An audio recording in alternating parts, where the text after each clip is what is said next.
Welcome to Pride Month. Welcome to the flag raising at Salt Lake City. I'm so happy to see you all here today. You look beautiful. And I'm happy to be here with so many people from my team and the administration, but also our city council, the most diverse city council Salt Lake City has ever had in the history of this great city. Yes. And you'll hear from Councilmember Mano and Councilmember Puy in just a moment, followed by Tanya, Hawkins, who's the co-CEO at the Utah Pride Center. This is a meaningful week for, I think, all Salt Lakers. Salt Lake City was established as a place for people who wanted to live their true lives, live out their best self. And in a way, that is what this place has continued to be. A place that celebrates our diversity, because that's actually the fabric of the community that we love and that keeps us going, is the beauty of the diversity among us. And Salt Lake City is weaving diversity, equity, and inclusion into every aspect of our work. And let me tell you, this is more than a century. It's actually closer to 2 centuries of work that we have to go through, because diversity, equity, and inclusion hasn't been at the forefront of the majority of the city's history, like cities across this country. So this is not the work of one person, which is not enough to unpack almost 2 centuries of work, but it's the work of an entire team. And I want to thank our city council also for supporting the funding for us to not just hire a chief equity officer, who is Coletta Lynch, who's standing here with us today, but also allow the support for Coletta to build out an entire diversity, equity, and inclusion team. And that team keeps growing. We're talking about language access. We're talking about adjusting our zoning practices and policies, looking at our boards and commissions, who in the community is at the table helping us make decisions and who isn't at the table, and then what shape does that table need to be even to make it actually representative of our communities. How do we compensate people for showing up to these conversations where we've expected the citizens to basically be able to afford to do it on their own time for too long? We're figuring out how we answer your questions no matter what your language is as a business owner or a community member. These are deep, entrenched issues that I hope every city government is examining, but I can tell you with a surety that Salt Lake City is. And something different, not just how many of you there are here today, but one great change in the last 2.5 years is that Salt Lake City was awarded a full 100-point score by the Human Rights Commission Municipal Equality Index. That is the most points that any city can get. And the year before I took office, we were awarded 66. No city in Utah has ever been given a 100-point score, and it is not guaranteed in the future. We have to continue the work. So will you please give a round of applause for the man holding the flag, Weston Clark, who really has led that piece of work for Salt Lake City. You're so much more than a flag holder, Weston. He's also Director of Community Engagement for Salt Lake City, so get to know Weston if you don't already. Thank you for helping make Salt Lake City so beautiful in its diversity. Thank you for helping us to examine, whether it's through the Commission on Racial Equity and Policing, working directly with our police department, our own finance team who's taking an equity lens to our entire budget in the city council who's deliberating the budget right now and has a couple public hearings come up so you can let them know what you think of some of these funding initiatives and maybe what isn't there yet, to making sure that we have beauty across the city, access to transit completely across this city, that we have representation on our boards and commissions. We need you to help us know how to do this better. And that work is going to keep going on. So all of that is to say, it's June 1st. We're kicking off Pride Month. We're going to celebrate all month long, but help us celebrate this diversity 365 days a year, because your city government is committed to it and we love you for it. I ditched the speech. I'm going to hand it over now and just let Councilmember Darin Mano, who's our Vice Chair of the City Council, followed by Councilmember Alejandro Puy, Tanya Hawkins, co-CEO of the Utah Pride Center, and then we're going to take turns raising the flag. I hope everybody standing here will help give it a crank, and there's a few people in the audience. Maybe you just know who you are in your heart. If you want to come up and help us raise this flag, we want you to. So we'll take it to that point. Thank you, Mayor. It's so exciting to be here. I've been on the City Council for about 2.5 years now. I'm Darin Mano. And over that 2.5 years, I've had several opportunities to participate in flag raisings. But as Mayor Mendenhall just said, this time it feels a little bit more special. And yes, it's partly because all of you are here. We have more people than we've ever seen. But I think it's also special because we have trucks and garbage cans and porta potties and tents. We're having a real Pride Festival this year. How exciting is that? I can't wait to celebrate Pride with you all this weekend and this month.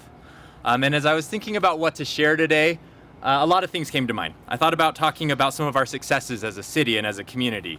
The majority LGBTQ council that I am honored to serve with. Our Perfect 100 score that from the HRC Municipal Equality Index that Mayor Mendenhall just mentioned.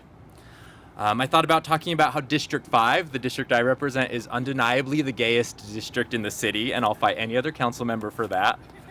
We have the Pride Center, we have the AIDS Foundation, Harvey Milk Boulevard, Triangles, Milk Plus, Cahoots, and of course a really bright, colorful, gay or possibly non-binary whale.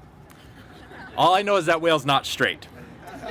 And all of these things are great. They're important. They make me proud to be a Salt Laker and proud to represent District 5. But that's not what I want to share with you today. I also thought about talking about our ongoing fight for equality.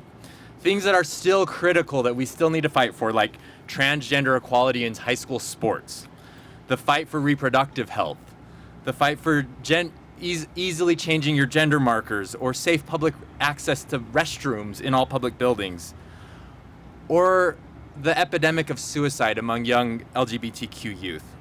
These issues are all critical, and we, of course, must keep fighting for them. But what I wanted to talk to you about today, which maybe won't surprise you because I'm a politician, is myself. I wanted to tell you about my first Pride experience. I grew up in a pretty religious, pretty conservative household and family. I knew the parade happened every year in Salt Lake City, but I never saw myself attending. In 2007, I moved out of the suburbs, came to Salt Lake City, and spent my senior year of college at the University of Utah, living here in Sugar House. And I was this nerdy, closeted, gay, Asian student at the University of Utah who was trying to reconcile my religious beliefs and the values that I was taught by my family with a sexual identity that I was just beginning to understand and accept. And I believe that was the same year that I first experienced Pride. And when I say experienced Pride, it's a little nuanced. I just saw it. I drove by. I got in my car, I drove downtown, and I watched the festival. I watched the people in colorful clothes or wearing flags like you are, walking around downtown, and it looked so fun, but I was too scared. I was too scared to get out of my car, too scared to enjoy the parade, and too scared to experience the festival. So I just watched from the sidelines. So what I want to tell you today is that this event is about individuals, and it's about individuals who are experiencing Pride for the first time in their life.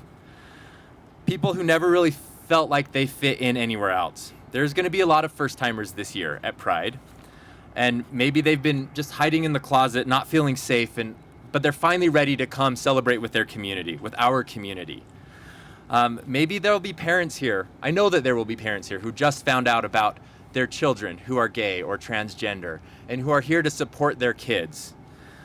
There's going to be individuals at Pride this year who I'm sure are showing up in public for the first time dressed in clothes that match their gender identity.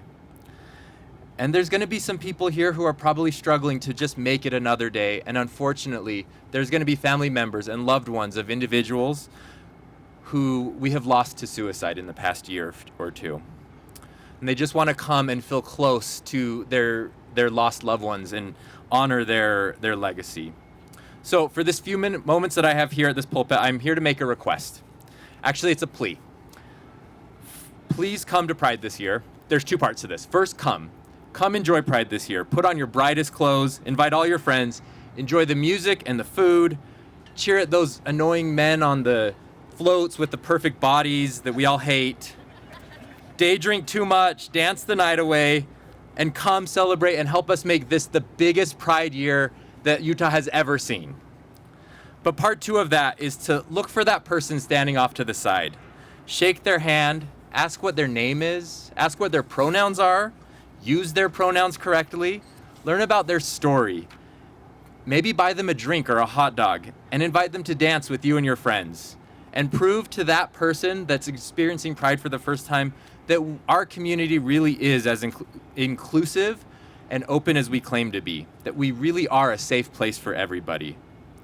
Why do that? Because you just might make their day. You will definitely make them smile. You might even give someone the courage to live on another day, and who knows, you might make a new lifelong friend for yourself. Thank you so much to the Utah Pride Center for including the city in your event every year. Thank you for allowing me to speak today.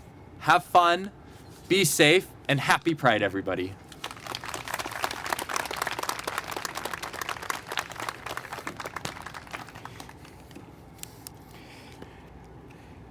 Hi, I'm Alejandro Puy. I'm the newest member of the City Council here in Salt Lake City, and I wanted to share a few thoughts. And Darin just reminded me of something that happened a few nights ago when we were celebrating one of the Pride events here. And I remember there was a person standing on the side, and the group of people that I was hanging out with embraced that person.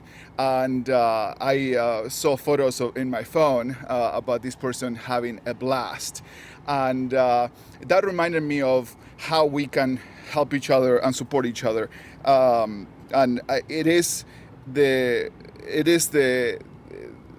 what Pride means. But when I think of Salt Lake City, many of us think about beautiful mountains, cold winters, stunning full of flower springs, sometimes kind of cold springs, pretty white streets, and unique, funky sights.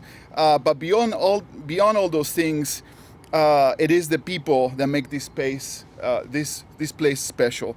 A land of pioneers. But when I picture pioneers, I don't only picture pioneers pushing a handcart through the plains. I picture people stepping into the unknown and hoping for the best. It is here, 175 years ago, that pioneers called this place home. But those were the first pioneers of European descent. But many of us are pioneers in our own right. Much like those immigrants from all over the world that come here, many others that come ski and fall in love with Utah, many others that find home in Utah, escaping a war, and many others that are just trying to find a good place to raise a family, a place to give a future to their family. Those are also pioneers. They have stepped into the unknown and found an embracing city. Many in our community, in the LGBTQ+ community, are pioneers as well, stepping into the unknown, hoping for the best, living behind a dark closet. This community was built by pioneers like you. Many have fought for our freedoms before of us, for us to enjoy. And we are all stepping into the unknown together, in some ways. But know this, though, this city loves you. This city embraces you while we step into that unknown. Beyond the pretty sights and views, beyond our history and mountains, I hope Salt Lake City is also known all over the world as a community that cares for each other. A community that celebrates diversity, a community that fights together, a community that values and cherishes diversity, races, the diversity of races, backgrounds, nationalities and cultures, and also as a community that celebrates a diversity of identities and sexual orientations, a community of pioneers that step together into the unknown while we all embrace each other. I want to celebrate with you, and happy Pride.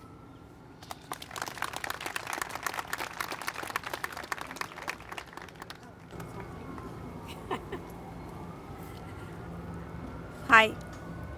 Can I go down? Okay. Hi, my name is Tanya Hawkins. I'm the co-CEO of the Utah Pride Center. I'd like to thank you, Mayor Mendenhall, and the City Council. Thank you, the members, for having us here today. I know I know we've done this for a number of years now, but I don't want to take this for granted. I want to highlight the significance of this flag raising on all of us, that has on all of us. Seeing this pride flag raised today here demonstrates how far, should I wait? So seeing the pride flag raised here today demonstrates how far we've come, and as a community, and is a visible sign as a cultural shift happening in our capital city. There was a time where government, city leaders working together with queer folk and celebrating our diversity would have seemed unlikely, if not impossible. As a queer Black woman, and the first Black woman to be a CEO of the Utah Pride Center, which rocks.